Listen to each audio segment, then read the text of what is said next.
ಎಲ್ಲರಿಗೂ ನಮಸ್ಕಾರ. ಇವತ್ತಿನ ನನ್ನ ಕತೆಗೆ ನಿಮ್ಮೆಲ್ಲರಿಗೂ ವೆಲ್ಕಮ್ ಮಾಡ್ತಾ ಇದ್ದೀನಿ. ಎಂದಿನಂತೆ ಇವತ್ತಿನ ಡೇ ಕೂಡ ಸ್ಟಾರ್ಟ್ ಆಯಿತು. ಎಲ್ಲ ಕೆಲಸವನ್ನು ಮುಗಿಸಿ ಆಫೀಸ್ಗೆ ಹೋಗ್ತಾ ಇದ್ದೀನಿ.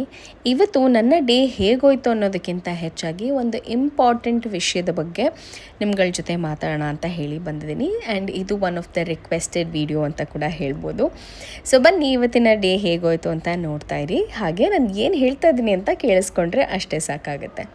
ಸೊ ಬನ್ನಿ ಜಾಸ್ತಿ ಡಿಲೇ ಮಾಡ್ದಲೇ ಇವತ್ತಿನ ವ್ಲಾಗ್ನ ಶುರು ಮಾಡುವ. ಇನ್ನು ಇವತ್ತಿನ ವಿಡಿಯೋನ ಒಂದು ಸಣ್ಣ ಕಥೆಯಿಂದ ಶುರು ಮಾಡ್ತೀನಿ. ಇನ್ನು ಈ ಕಥೆಯಿಂದ ಏನು ಅರ್ಥ ಆಯಿತು ಅಂತ ಹೇಳಿ ನನಗೆ ಕಮೆಂಟ್ ಮಾಡಿ ಹೇಳಿ. ಮತ್ತು ಆ ಕಥೆ ನಾನು ಯಾಕೆ ಹೇಳಿದ್ದೀನಿ ಅಂತ ಕೂಡ ಇದೇ ವಿಡಿಯೋನಲ್ಲಿ ತಿಳಿಸ್ಕೊಡ್ತೀನಿ. 5ನೇ ಕ್ಲಾಸಲ್ಲಿ ಒಂದು ಪುಟ್ಟ ಹುಡುಗಿ ಇರ್ತಾಳೆ. ಒಂದು ಆವ್ರೇಜ್ ಸ್ಟೂಡೆಂಟ್ ಅಂತ ಹೇಳ್ಬೋದು. ಆವ್ರೇಜ್ ಸ್ಟೂಡೆಂಟ್ ಅಂದರೆ ನಿಮಗೆ ಗೊತ್ತಿರುತ್ತೆ, ತುಂಬ ಏನೂ ಓದೋದ್ರಲ್ಲಿ ಬರೆಯೋದ್ರಲ್ಲಿ ಆ ಥರದ್ದೇನೂ ಇರೋದಿಲ್ಲ. ನಾರ್ಮಲ್ ಆಗಿ ಸ್ಕೂಲ್ಗೆ ಹೋಗಬೇಕು, ಬರಬೇಕು, ಪಾಸ್ ಆಗಬೇಕು, ಒಂದು ಆವ್ರೇಜ್ 50 to 60 ತೆಗೆಯುವಂಥ ಹುಡುಗಿ. ಸೊ ಈ ಹುಡುಗಿಗೆ ತುಂಬ ಭಯ ಅನ್ನೋದಿರುತ್ತೆ. ಜನ ಏನು ಅಂದ್ಕೊಂಡ್ರು ನನ್ನ ಬಗ್ಗೆ ಅನ್ನೋವಂಥದ್ದಿರುತ್ತೆ. ನಾನು ಏನೇ ಒಂದು ಕ್ವೆಶನ್ ಆಗಲಿ, ಒಂದು ಎಕ್ಸಾಮ್ ಆಗಲಿ ನಾನು ಮಾಡ್ತೀನ ಅನ್ನೋ ಡೌಟ್ ಅಂತೂ ಆ ಹುಡುಗಿಗಿರುತ್ತೆ. ಇದೇ ರೀತಿ ಅವಳ ಫ್ರೆಂಡು ಒಂದು ಡ್ರಾಯಿಂಗ್ ಕಾಂಪಿಟೇಷನ್ಗೆ ಹೋಗ್ತಾಳೆ. ಇವಳಿಗೂ ಕೂಡ ಆ ಚಾನ್ಸ್ ಇರುತ್ತೆ. ಬಟ್ ಆದರೆ ಇವಳು ಅಂದ್ಕೊಳ್ಳೋ ಅಂಥದ್ದು ನನ್ನ ಕೈಯಲ್ಲಿ ಮಾಡೋಕ್ಕೆ ಆಗೋದಿಲ್ಲ, ಹಾಗಾಗಿ ನಾನು ಅದಕ್ಕೆ ಪಾರ್ಟಿಸಿಪೇಟೇ ಮಾಡೋದು ಬೇಡ ಅಂತ ಹೇಳಿಬಿಟ್ಟು ಸುಮ್ಮನೆ ಕೂತು ಬಿಡ್ತಾಳೆ. ಇನ್ನು ಅವಳ ಫ್ರೆಂಡು ಅವಳು ಕೂಡ ಆವ್ರೇಜ್ ಸ್ಟೂಡೆಂಟೇ. ಬಟ್ ಸ್ಟಿಲ್ ಅವಳೇನು ಮಾಡ್ತಾಳೆ, ಮುಂದಕ್ಕೆ ಹೋಗಿ ಇಲ್ಲ ನಾನು ಈ ಒಂದು ಡ್ರಾಯಿಂಗ್ ಕಾಂಪಿಟೇಷನ್ ನಾನು ಅಟೆಂಡ್ ಮಾಡ್ತೀನಿ ಅಂತ ಹೇಳಿಬಿಟ್ಟು ಮಾಡ್ತಾಳೆ. ಇನ್ನು ಆ ಡ್ರಾಯಿಂಗ್ ಕಾಂಪಿಟೇಷನ್ದು ರಿಸಲ್ಟ್ ಬಂದಾಗ ಗೊತ್ತಾಗುತ್ತೆ ಅವಳ ಫ್ರೆಂಡು ಅದರಲ್ಲಿ ವಿನ್ ಆಗಿರ್ತಾಳೆ. ಇನ್ನು ಈ ಒಂದು ಸಿಚುವೇಶನ್ನ ನೋಡಿಬಿಟ್ಟು ಅವ್ಳಿಗೆ ಏನು ಅಂದ್ಕೊಳ್ತಾಳೆ, ನಾನು ಮಾಡ್ಬೋದಿತ್ತಲ್ವಾ ಅಂತ ಅಂದ್ಕೊಳ್ತಾಳೆ. ಅಲ್ಲೇ ಅವಳು ಸೋತಿದಂಥದ್ದು. ಸಾಕಷ್ಟು ಜನರಲ್ಲೂ ಕೂಡ ಇದೇ ಒಂದು ಪ್ರಾಬ್ಲಮ್ ಇರುತ್ತೆ. ಏನೇ ಒಂದು ಕೆಲಸ ಮಾಡೋಕ್ಕಿಂತ ಮುಂಚೆ ಇದು ನನ್ನ ಕೈಲಿ ಮಾಡೋಕ್ಕಾಗೋದಿಲ್ಲ, ಇದು ನನಗೆ ಡಿಫಿಕಲ್ಟ್ ಆಗ್ಬೋದು, ಇದು ನನಗಲ್ಲ ಬಿಡಪ್ಪ ಅನ್ನೋಂಥ ತುಂಬ ಜನ ಅಂದ್ಕೊಳ್ತಾ ಇರ್ತೀರ. ಅದರಲ್ಲೇ ಫಸ್ಟು ಸೋಲಾಗಿರ್ತೀರ ನೀವು. ಯಾವುದೇ ಒಂದಾದ್ರೂ ಯಾರೂ ಪರ್ಫೆಕ್ಟ್ ಅನ್ನೋವಂಥದ್ದು ಇರೋದಿಲ್ಲ. ಪ್ರತಿಯೊಬ್ಬರು ಯಾವುದೇ ಒಂದು ಕಾನ್ಫಿಡೆನ್ಸ್ ಬರಬೇಕು ಅಂತ ಹೇಳಿದ್ರೆ ಅದನ್ನು ಸಾಕಷ್ಟು ಬಾರಿ ಟ್ರೈ ಮಾಡಿನೇ ಅದರಲ್ಲಿ ವಿನ್ ಆಗಿರ್ತಾರೆ. ಸೊ ಇವತ್ತಿನ ಕತೆ ನಾನೇನು ಹೇಳೋಕ್ಕೆ ಇಷ್ಟಪಡ್ತೀನಿ ಅಂದರೆ, ತುಂಬ ಜನ ಟ್ರೈ ಮಾಡ್ದಲೇ ಎಷ್ಟೋ ಸಿಚುವೇಶನ್ಸ್ನ ಬಿಟ್ಕೊಟ್ಬಿಟ್ಟಿರ್ತೀರ. ಇದು ನನ್ನ ಕೈಲಿ ಮಾಡೋಕ್ಕಾಗಲ್ಲಪ್ಪ, ಅಯ್ಯೋ ನನಗಿಷ್ಟೊಂದು ಶಕ್ತಿ ಇಲ್ಲ ಬಿಡು, ಅಯ್ಯೋ ಇದು ನಾನು ಮಾಡೋಕ್ಕಾಗಲ್ಲ ಬಿಡು ಅಂತ ಹೇಳಿ ಎಷ್ಟೋ ಆಪರ್ಚುನಿಟೀಸ್ ನಿಮಗೆ ಬಂದಿರೋದನ್ನು ಬಿಟ್ಕೊಡ್ತೀರ. ಇನ್ನು ಅಯ್ಯೋ ಅವ್ರಿಗೇನಂತೆ ಬಿಡಪ್ಪ, ಅವ್ರು ಚೆನ್ನಾಗಿ ಮಾಡ್ತಾರೆ, ಅವಳಿಗೆ ಗೊತ್ತು ಎಲ್ಲನೂ ಅಂತ ಅಂದ್ಕೊಳ್ತೀರ. ಬಟ್ ಆದರೆ ಲೈಫ್ ಹಾಗಲ್ಲ. ನೀವು ಟ್ರೈಯೇ ಮಾಡಲಿಲ್ಲ ಅಂತಂದರೆ ನಿಮ್ಮ ಕೇಪಬಿಲಿಟಿ ಏನು ಅನ್ನೋದು ನಿಮಗೆ ಗೊತ್ತಾಗೋದಾದರೂ ಹೇಗೆ? ಸೊ ಲೈಫು ಎಲ್ಲರಿಗೂ ಸೇಮ್ ಆಪರ್ಚುನಿಟಿ ಕೊಡುತ್ತೆ. ಅದನ್ನು ನಾವು ಹೇಗೆ ಸ್ವೀಕರಿಸ್ತೀವಿ ಅನ್ನೋವಂಥದ್ದು ನಮ್ಮ ಮೇಲೆ ಡಿಪೆಂಡ್ ಆಗಿರುತ್ತೆ. ಇವತ್ತಿನ ದಿವಸ ನಾವು ಫೇಲ್ ಆಗಲೇಬಹುದು.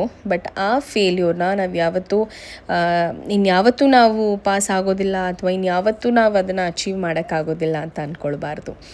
ಆ ಸೋಲಿಂದ ನಾವು ಅದರಿಂದ ಒಂದು ಲೆಸನ್ ಕಲಿತೀವಲ್ಲ, ಅದನ್ನು ನಾವು ನೆಕ್ಸ್ಟ್ ನಮ್ಮ ಲೈಫಲ್ಲಿ ತಿಳ್ಕೊಂಡು ಈ ಥರ ಮಾಡಲೇಬಾರ್ದು ಇದನ್ನು ಅನ್ನೋವಂಥದ್ದನ್ನು ಮಾಡಬೇಕು.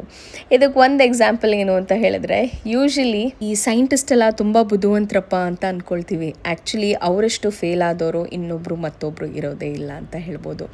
ಯಾಕೆ ಅಂದರೆ ಅವರು ಪ್ರತಿ ಸತಿ ಮಾಡುವಂಥ ಎಕ್ಸ್ಪೆರಿಮೆಂಟು ಫೇಲ್ ಆಗಿ ಕೊನೆಗೆ ಒಂದು ದಿವಸ ಬರುವಂಥ ಫೈನಲ್ ರಿಸಲ್ಟ್ ಅವರು ಪ್ರೂವ್ ಮಾಡ್ತಾರೆ. ಅಂದರೆ ಯಾವುದೆಲ್ಲ ರೀತಿ ಮಾಡಿದ್ರೂ ಕೂಡ ಅವರು ಫೇಲ್ ಆಗ್ತಾ ಇರ್ತಾರೆ. ಬಟ್ ಪ್ರತಿ ಎಕ್ಸ್ಪೆರಿಮೆಂಟಲ್ಲೂ ಅವ್ರು ಸ್ಟಾಪ್ ಮಾಡೋದೇ ಇಲ್ಲ.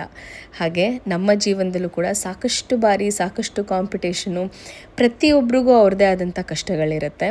ಪ್ರತಿಯೊಬ್ಬರಿಗೂ ಅವ್ರದ್ದೇ ಆದಂಥ ಸಿಚುವೇಶನ್ಸ್ ಅನ್ನುವಂಥದ್ದು ಮನೆಯಲ್ಲಿರುತ್ತೆ. ಬಟ್ ಆದರೆ ಅದನ್ನು ನಾವು ಪಾಸಿಟಿವ್ ಆಗಿ ತೊಗೊಂಡು ನಮ್ಮ ಕೈಲಿ ಎಷ್ಟು ಮಾಡೋಕ್ಕೆ ಸಾಧ್ಯನೋ ಅಂತ ನಿಮ್ಮ ಬೆಸ್ಟ್ ನೀವು ಕೊಟ್ಟು ನೋಡಿ. ಆವಾಗಷ್ಟೇ ನಿಮ್ಮ ಕಾನ್ಫಿಡೆನ್ಸ್ ವ್ಯಾಲ್ಯೂ ಏನು ಅನ್ನೋದು ಗೊತ್ತಾಗುತ್ತೆ ನಿಮಗೆ. ಆವಾಗಷ್ಟೇ ನಿಮ್ಮನ್ನು ನೀವು ಸೆಲೆಬ್ರೇಟ್ ಮಾಡ್ತೀರಾ. ಸೊ ಯಾರೋ ಬೇರೆಯವರು ನಿಮಗೆ ಹೇಳಿ ನೀವು ಕರೆಕ್ಟ್ ಮಾಡ್ತಿದ್ಯಾ, ಯು ಆರ್ ಗುಡ್ ಅಂತ ಅನ್ನೋದಕ್ಕಿಂತ ನಿಮಗೆ ನೀವು ಅಪ್ರಿಷಿಯೇಟ್ ಮಾಡ್ಕೊಳ್ಳೋ ಅಂಥದ್ದು ಇದೆಯಲ್ಲ, ದಟ್ ಈಸ್ ಮೋರ್ ಇಂಪಾರ್ಟೆಂಟ್. ಅದು ನಿಮ್ಮ ಸೆಲ್ಫ್ ಕಾನ್ಫಿಡೆನ್ಸ್ನ ಇಂಪ್ರೂವ್ ಮಾಡುತ್ತೆ. ಈಗ ಒಬ್ಬರಿಗೆ ಸೆಲ್ಫ್ ಕಾನ್ಫಿಡೆನ್ಸ್ ಅಂದರೆ ಏನು ಅಂತ ಕೇಳಿದ್ರೆ, ತುಂಬ ಜನ ಓಕೆ ನಂಬಿಕೆ ಇರುವಂಥದ್ದು ನಮ್ಮ ಮೇಲೆ ಅನ್ನುವಂಥದ್ದು. ನನಗೆ ಅದರದ್ದು ಡೆಫಿನೇಷನ್ ಏನು ಅಂತ ಹೇಳಿದ್ರೆ, ಯಾವುದೇ ಒಂದು ಕೆಲಸ ಆಗಲಿ ಅಥವಾ ಏನೇ ಒಂದು ಮಾಡಿದ್ರೂ ಅದನ್ನು ಮಾಡಿ ನಮಗೆ ಸಿಗೋವಂಥ ಎಕ್ಸ್ಪೀರಿಯನ್ಸ್ ಇದೆಯಲ್ವಾ, ಅದು ನಮಗೆ ಮತ್ತೊಮ್ಮೆ ಇನ್ನೊಂದೇನಾದರೂ ಮಾಡೋದಕ್ಕೆ ಕೊಡೋ ಅಂಥ ಸಾಮರ್ಥ್ಯ ಆಗಿರ್ಬೋದು, ಕೊಡೋ ಅಂಥ ನಂಬಿಕೆ ಆಗಿರಬಹುದು ಆಯಿತಾ. ನಮ್ಮ ಮೇಲೆ ನಾವು ಇಡಬೇಕಾಗಿರುವಂಥ ನಂಬಿಕೆನೇ ನಮಗೆ self confident. So self confidence ಅನ್ನೋದು ಯಾವಾಗ ಬರುತ್ತೆ, ನಮಗೆ ಒಂದು ವಿಷಯದ ಬಗ್ಗೆ ಪೂರ್ಣವಾಗಿ ಗೊತ್ತಿದ್ದಾಗ ನಮಗೆ ಅದ್ರ ಮೇಲೆ ಒಂದು ನಂಬಿಕೆ ಬರುತ್ತೆ, ಹೌದಪ್ಪ ನಾನು ಮಾಡ್ಬೋದು ಇದನ್ನು ಅಂತ ಹೇಳಿ. ಸೇ ಫಾರ್ ಎಕ್ಸಾಂಪಲ್, ಇವಾಗ ನಿಮಗೆ ಬಿರಿಯಾನಿ ಮಾಡೋಕ್ಕೆ ತುಂಬ ಚೆನ್ನಾಗಿ ಬರುತ್ತೆ ಅಂತ ಅಂದ್ಕೊಳ್ಳೋಣ. ಸೊ ಇವಾಗ ನಾನು ನಿಮಗೆ ಮಧ್ಯರಾತ್ರಿಲಿ ಎಬ್ಬರಿಸ್ಬಿಟ್ಟು ನನಗೆ ಬಿರಿಯಾನಿ ಮಾಡ್ಕೊಡ್ತೀರಾ ಅಂತಂದರೆ ಡೆಫಿನೆಟ್ಲಿ ಮಾಡಿಕೊಡ್ತೀರಾ. ಅದೇ ನಾನು ಯಾವುದಾದ್ರೂ ಒಂದು ಚೈನೀಸ್ ಡಿಶ್ ಹೇಳ್ತೀನಿ ಅಂತಂದರೆ ನಿಮಗೆ ಕಾನ್ಫಿಡೆನ್ಸ್ ಇರೋದಿಲ್ಲ, ಯಾಕೆಂದರೆ ನೀವು ಅದನ್ನು ಎಕ್ಸ್ಪೆರಿಮೆಂಟೇ ಮಾಡಿರಲ್ಲ. ಸೊ ಎಕ್ಸ್ಪೆರಿಮೆಂಟ್ ಯಾವಾಗ ಮಾಡ್ತೀರಾ, ನಿಮಗೆ ಆಪರ್ಚುನಿಟಿ ತೊಗೊಂಡು ಅದನ್ನು ಟ್ರೈ ಮಾಡಿದಾಗಷ್ಟೇ ನಿಮಗೆ ಅದ್ರ ಮೇಲೆ ಏನು ಕೇಪಬಿಲಿಟಿ ಇದೆ ಅಂತ ನಿಮಗೆ ಗೊತ್ತಾಗುತ್ತೆ. ಸೊ ಅದನ್ನು ತಿಳ್ಕೊಳ್ಳೋ ಅಂಥದ್ದನ್ನೇ ಸೆಲ್ಫ್ ಕಾನ್ಫಿಡೆಂಟ್ ಅಂತ ಹೇಳ್ತಾರೆ. ಸೊ ಆದಷ್ಟು ಪ್ರತಿಯೊಬ್ಬ ಹೆಣ್ಣುಮಕ್ಕಳು ಸೆಲ್ಫ್ ಕಾನ್ಫಿಡೆಂಟ್ ಅನ್ನೋವಂಥದ್ದು ಬೈ ಬರ್ತು ಪ್ರತಿಯೊಬ್ಬ ಹೆಣ್ಮಕ್ಳಿಗೆ ಬಂದಿರುತ್ತೆ. ಒಂದು ಛಲ ಅನ್ನೋವಂಥದ್ದು ಪ್ರತಿಯೊಬ್ಬ ಹೆಣ್ಮಕ್ಳು ಮನಸ್ಸಲ್ಲೂ ಇರುತ್ತೆ. ಸೊ ಡೆಫಿನೆಟ್ಲಿ ಅದರಲ್ಲೇ ನಾವು ಅರ್ಧ ಗೆದ್ದುಬಿಟ್ಟಿರ್ತೀವಿ ಆಯಿತಾ. ಇನ್ನೂ ಅಷ್ಟು ನಮಗೆ ಒಂದಷ್ಟು ಸುತ್ತಮುತ್ತಲಿನ ಜನದಿಂದ ಇರ್ಬೋದು ಅಥವಾ ಎಲ್ಲೋ ಒಂದು ಕಡೆ ನಾವೇ ನಮ್ಮನ್ನು ಹಿಂದೆ ಹಾಕ್ಕೊಂಡ್ಬಿಟ್ಟಿರ್ತೀವಿ. ಸೊ ಆ ಒಂದು ಭಯ ಆಗಲಿ ಆ ಒಂದು ವಿಷಯನಾಗಲಿ ದೂರ ಇಟ್ಟು ಏನಾಗುತ್ತೋ ನಾನು ಅದನ್ನು ಮಾಡಿ ನೋಡ್ತೀನಿ ಅಂತಂದರೆ ಡೆಫಿನೆಟ್ಲಿ ಯಾರೂ ನಮ್ಮನ್ನು ಸ್ಟಾಪ್ ಮಾಡೋಕ್ಕೆ ಹೋಗಲ್ಲ. ನಮಗೆ ಆಸೆ ಇತ್ತು ಅಂತಂದರೆ ಡೆಫಿನೆಟ್ಲಿ ಯೂನಿವರ್ಸ್ ನಮಗೆ ಸಪೋರ್ಟ್ ಮಾಡುತ್ತೆ.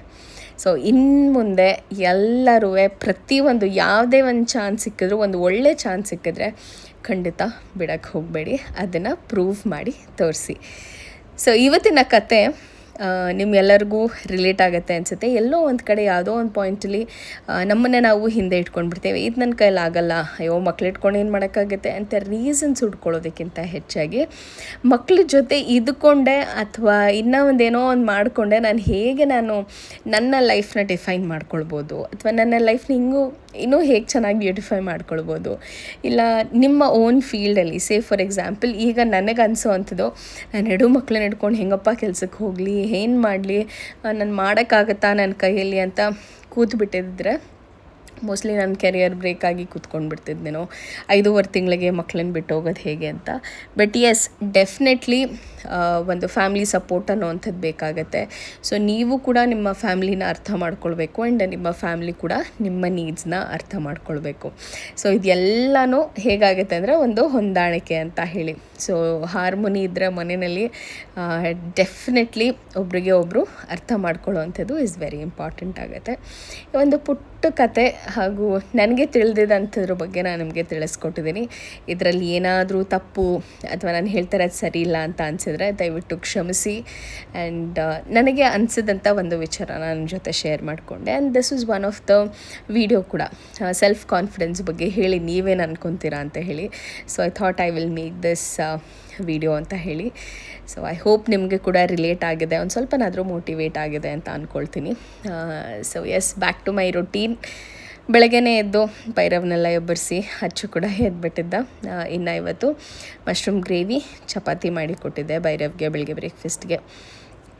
ಸೊ ಅದಾದಮೇಲೆ ಅವನನ್ನು ಸ್ಕೂಲಿಗೆ ಬಿಟ್ಟು ಬಂದಾದಮೇಲೆ ನನಗೆ ಆಲ್ಮೋಸ್ಟ್ 1 hour ಟೈಮ್ ಇರುತ್ತೆ ನನಗೆ ರೆಡಿ ಆಗೋದಕ್ಕೆ. ಅವನ್ನ ರೆಡಿ ಮಾಡಿ ಕಳಿಸಿ ಬಂದಾದಮೇಲೆ ಅವನ ಬೆಡ್ನೆಲ್ಲ ಸೆಟ್ ಮಾಡಿ, ನನ್ನ ಬೆಡ್ನೆಲ್ಲ ಸೆಟ್ ಮಾಡಿ, ಮನೆಯೆಲ್ಲ ಕ್ಲೀನ್ ಮಾಡಿ ನಾನು ಫ್ರೆಶ್ ಅಪ್ ಆಗಿ ಹೋಗಲಿಕ್ಕೆ 1 hour ಕರೆಕ್ಟಾಗಿ ಆಗಿಬಿಡತ್ತೆ. ಸೊ ಇನ್ನು ಇವತ್ತು ಅಚ್ಚು ಕೂಡ ಮಲ್ಕೊಂಡಿದ್ದ. ಚಳಿ ಕೂಡ ಹೆಚ್ಚಾಗಿದೆ, ಅವನಿಗೂ ಸ್ವಲ್ಪ ಯಾಕೋ ಕೋಲ್ಡ್ ಥರ ಅನ್ನಿಸ್ತಾಯಿತ್ತು. ಈ ನಡುವೆ ಈ ಕ್ಲೈಮೇಟಿಗೆ ಮಕ್ಕಳಿಗೆ ಕೋಲ್ಡ್ ಅನ್ನೋವಂಥದ್ದು ಸ್ವಲ್ಪ ಕಾಮನ್ ಆಗಿಬಿಟ್ಟಿದೆ. ಸೊ ಸ್ವಲ್ಪ ಬಿಸಿನೀರು ಕೊಟ್ಕೊಂಡು ಅವನಿಗೂ ಕೂಡ ಆರಾಮಾಗಿ ಮಲ್ಕೊಂಡಿದ್ದ. ಎಷ್ಟೇ ಬಿಸಿಲಿರಲಿ, ಎಷ್ಟೇ ಥಂಡಿ ಇರಲಿ, ಅವನಿಗೆ ಸ್ವಲ್ಪ ಫ್ಯಾನ್ ಇರಲೇಬೇಕು. ಫ್ಯಾನ್ ಹಾಕ್ಕೊಂಡು ಬೆಡ್ಶೀಟ್ ಹೊಚ್ಕೊಂಡು ಮಲ್ಕೊತಾನೆ. ನಾನು ಕೂಡ ಅದೇ ರೀತಿ. ಇನ್ನು ಸ್ವಲ್ಪ ಟೈಮ್ ಇತ್ತಲ್ವ, ನಾನು ನಮ್ಮನೆಯವರೊಟ್ಟಿಗೆ ಕಾಫಿ ಕುಡಿದು ಅದಾದಮೇಲೆ ಫ್ರೆಶ್ ಅಪ್ ಆಗಿ ಬಂದೆ. ನನಗೆ ಯಾಕೋ ಆ್ಯಕ್ಚುಲಿ ಅಚ್ಚನ್ನ ಹಿಡ್ಕೊಳಕ್ಕೆ ಹೋಗ್ಬೇಕಾದಾಗ ಕಾಲಿಗೆ ಪೆಟ್ಟಾಗ್ಬಿಟ್ಟು ನನಗೆ ಕಾಲು ಒಂಥರ ಚಿಕ್ಕ ಬೆರಳು ಊದ್ದಂಗೆ ಆಗಿಬಿಟ್ಟಿದೆ. ಸೊ ಕಾಲು ಕೂಡ ತುಂಬ ನೋವ್ತಾಯಿತ್ತು. ಇವತ್ತು ಆಫೀಸ್ಗೆ ಹೋಗೋದು ಬೇಡಪ್ಪ, ರಜಾ ಹಾಕ್ಬೋಣ ಅಂತ ಅಂದ್ಕೊಳ್ತಾ ಇದ್ದೆ. ಸ್ವಲ್ಪ ಲೀನ್ ಟೈಮೇ ಇವಾಗ, ಸ್ವಲ್ಪ ಕ್ಲಾಸಸ್ಸು ಅಥವಾ ಸೆಮಿಸ್ಟರ್ಸ್ ಏನೂ ಇಲ್ಲ, ಕೆಲವು ಡಾಕ್ಯುಮೆಂಟೇಷನ್ಸ್ ಮಾಡೋದಿತ್ತು. ರಜಾ ಹಾಕ್ಬೋಣ ಅಂತ ಅಂದ್ಕೊಂಡೆ. ಮತ್ತು ಇನ್ನು ಮಲಗಿಬಿಟ್ರೆ ಹಾಗೆ ಮಲಗಿಬಿಡ್ತೀನಿ ಮತ್ತು ಸುಮ್ಮನೆ ಅಂತ ಹೇಳಿಬಿಟ್ಟು ಸರಿ ಆಯಿತು ಹೋಗೋಣ ಅಂತ ನಮ್ಮ ಮನೆಯವ್ರಿಗೆ ಹೇಳ್ತಾ ಇದ್ದೀನಿ ಇದು ನೋವಾಗಿದೆ ಅಂತ. ತುಣಿದ್ಬಿಟ್ರು ಅವರು. ನನಗೆ ಎಷ್ಟು ಕೋಪ ಬಂತಂದ್ರೆ ಮೊದಲೇ ನೋವ್ತಾ ಇದೆ ನನಗೆ, ಅದ್ರ ಮೇಲೆ ತುಣಿಯೋದು ಬೇರೆ ತುಣಿದ್ಬಿಟ್ರೆ ಇದ್ದಿದ್ದು ನಾವು ಜಾಸ್ತಿ ಆಗಿಬಿಡ್ತು. ನನಗೆಲ್ಲಪ್ಪ ಆ ನೋವಿಗೆ ಎಲ್ಲಿ ಜ್ವರ ಬರುತ್ತೋ ಅಂತ ಅಂದ್ಕೊಂಡ್ಬಿಟ್ಟೆ. ಬಟ್ ಥ್ಯಾಂಕ್ ಗಾಡ್ ಆ ಥರ ಏನೂ ಆಗಲಿಲ್ಲ. ಸ್ವಲ್ಪ ಸ್ಪ್ರೇ ಹಾಕ್ಕೊಂಡೆ, ಜಸ್ಟ್ ಬ್ಲಡ್ ಕ್ಲಾಟ್ ಆಗಿ ಆ ಫುಲ್ಲು ಆ ಫಿಂಗರ್ ಸ್ವಲ್ಪ ಬ್ಲ್ಯಾಕ್ ಆದಂಗೆ ಆಗಿಬಿಟ್ಟಿತ್ತು. ನನಗೆ ಭಯ ಆಗೋಯ್ತು ಏನಾಯ್ತಪ್ಪ ಅಂತ. ಅಚ್ಚನ್ನ ಹಿಡ್ಕೊಳಕ್ಕೆ ಹೋಗಿ ಆ ಸೋಫಾ ಕಾಲೇನಿರುತ್ತೆ ಅದ್ರ ಮಧ್ಯ 2 ಫಿಂಗರ್ ಈ ಕಡೆ ಸಪ್ರೇಟ್ ಆಗಿಬಿಡ್ತು. ಸೊ ಸಿಕ್ಕಾಬಟ್ಟೆ ನೋವ್ತಾಯಿತ್ತು ನನಗಂತೂ. ಒಂದು 2 ದಿವಸ ಜ್ವರನೇ ಬರೋ ಥರ ಆಗೋಗ್ಬಿಟ್ಟಿತ್ತು ಆ ನೋವಿಗೆ. ಬಟ್ ದೆನ್ ಇವಾಗ ಆರಾಮಾಗಿದೆ. So I was feeling better. ನಾನು ಸ್ವಲ್ಪ ತಣ್ಣೀರು ಹಾಕಾದ್ಮೇಲೆ ಬಿಸಿನೀರು ಹಾಕಾದ್ಮೇಲೆ ಸ್ವಲ್ಪ ಆರಾಮಂತ ಅನ್ನಿಸ್ತು. ಸೊ ಮಿನಿಟ್ ಟು ಮಿನಿಟ್ ಥರ ಇತ್ತು. ಆ್ಯಂಡ್ ಈ ನಡುವೆ ಅಷ್ಟೊಂದೇನು ಗಡಿಬಿಡಿ ಅನ್ನಿಸ್ತಾ ಇಲ್ಲ. ಬಿಕಾಸ್ ನಾನು ಮುಂಚೆ ಒಂದು ಸ್ವಲ್ಪ ಲೇಟಾಗಿ ಎದ್ದು ನಿಧಾನಕ್ಕೆ ಹೋಗೋಣ ಅಂತ ಅಂದ್ಕೊಳ್ತಾ ಇದ್ದೆ. ಬಟ್ ಇವಾಗ ಲೇಟಾಗಿ ಎದ್ದಳು ಸೀನೇ ಇಲ್ಲ. ತುಂಬ ಜನ ತಾಯಂದ್ರದ್ದು ನಾನು ಕೂಡ ಬೇರೆಯವ್ರ ವ್ಲಾಗ್ಸ್ ಎಲ್ಲ ನೋಡ್ತಾ ಇರ್ತೀನಲ್ಲ, ಪ್ರತಿಯೊಬ್ಬರೂ ಈ ಮಕ್ಕಳನ್ನ ಕಳಿಸೋ ಬರದಲ್ಲಿ ಅವರು ಕೂಡ ಬೇಗ ಎದ್ದಳೋದು, ಹಿಂದಿನ ದಿವಸ ಪ್ರಿಪ್ರೇಷನ್ ಮಾಡೋವಂಥದ್ದು ಅದೆಲ್ಲನೂ ಇರುತ್ತೆ. ಸೊ ನಾನು ಕೂಡ ಸೇಮ್ ಅದೇ ರೀತಿ ಸ್ವಲ್ಪ ಬೇಗ ಎದ್ದಳೋದು, ಹಿಂದಿನ ದಿವಸನೆಲ್ಲ ಪ್ಲ್ಯಾನ್ ಮಾಡಿ ಇಡೋದು ಮಾಡೋದ್ರಿಂದ ಏನೂ ಹರಿಬರಿ ಅನ್ನಿಸ್ತಲ್ಲ. ಸೊ ಹಾಗಾಗಿ ನಂಗೆ ವ್ಲಾಗ್ ಮಾಡೋದಕ್ಕೂ ಸ್ವಲ್ಪ ಆರಾಮ ಅನಿಸ್ತಾ ಇದೆ. ಸೊ ಪ್ಲ್ಯಾನ್ ಮಾಡಿಕೊಂಡು ಮಾಡಬೇಕು. ಬಟ್ ಆದರೆ ಸಂಜೆ ಆಫೀಸಿಂದ ಬರೋಷ್ಟೊತ್ತಿಗೆ ಸಿಕ್ಕಾಬಟ್ಟೆ ಟಯರ್ಡ್ ಆಗಿರುತ್ತೆ. ಇನ್ನು ಬಂದಾದ್ಮೇಲೆ ಅಚ್ಚುನ ಹಿಡ್ಕೊಳ್ಳೋ ಅಂಥದ್ದು ನನ್ನ ಕೆಲಸ ಇರುತ್ತೆ ಆಫೀಸಿಂದ ಬಂದಮೇಲೆ. ಅದ್ರ ಮಧ್ಯೆ ಒಂಚೂರು ಟೈಮ್ ಮಾಡಿಕೊಂಡು ನಾನು ನನ್ನ ವೀಡಿಯೋ ಎಡಿಟಿಂಗ್ ಆಗಿರಲಿ ಅದನ್ನೆಲ್ಲ ಮಾಡ್ತಾಯಿದ್ದೀನಿ. ಬಟ್ ಎಸ್ ಆ್ಯಕ್ಚುಲಿ ಇನ್ನೂ ಎಷ್ಟು ಟೈಮ್ ಇದ್ರೂ ಸಾಲಲ್ಲ ಅಂತ ಹೇಳ್ಬೋದು. ಬಿಕಾಸ್ ಇದೇ ಒಂದು ರೊಟೀನ್ಗೆ ಫಿಕ್ಸ್ ಆಗೋದಕ್ಕಿಂತ ಪ್ರತಿ ದಿವಸ ಹೊಸದೇನಾದರೂ ಕಲಿಬೇಕು.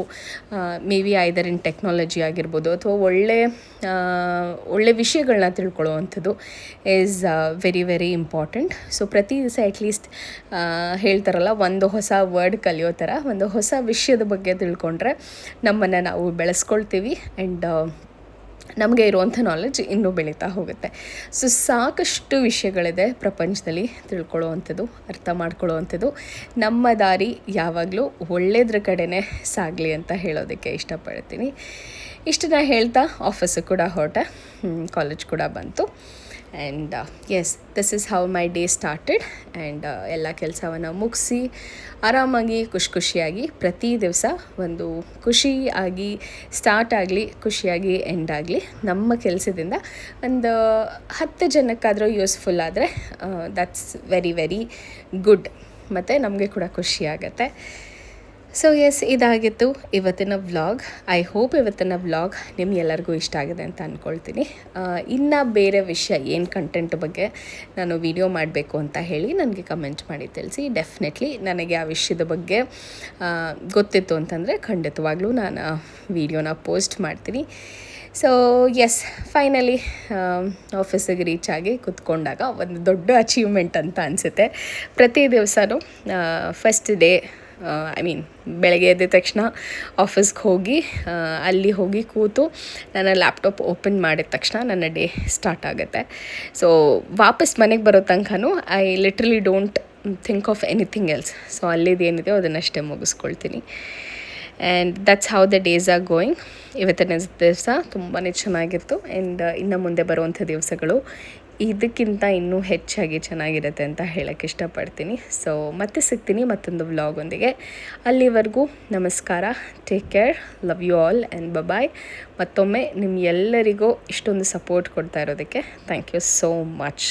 ಮತ್ತೆ ಸಿಗ್ತೀನಿ ಮತ್ತೊಂದು ವ್ಲಾಗೊಂದಿಗೆ. ಅಲ್ಲಿವರೆಗೂ ನಮಸ್ಕಾರ, take care, love you all, bye.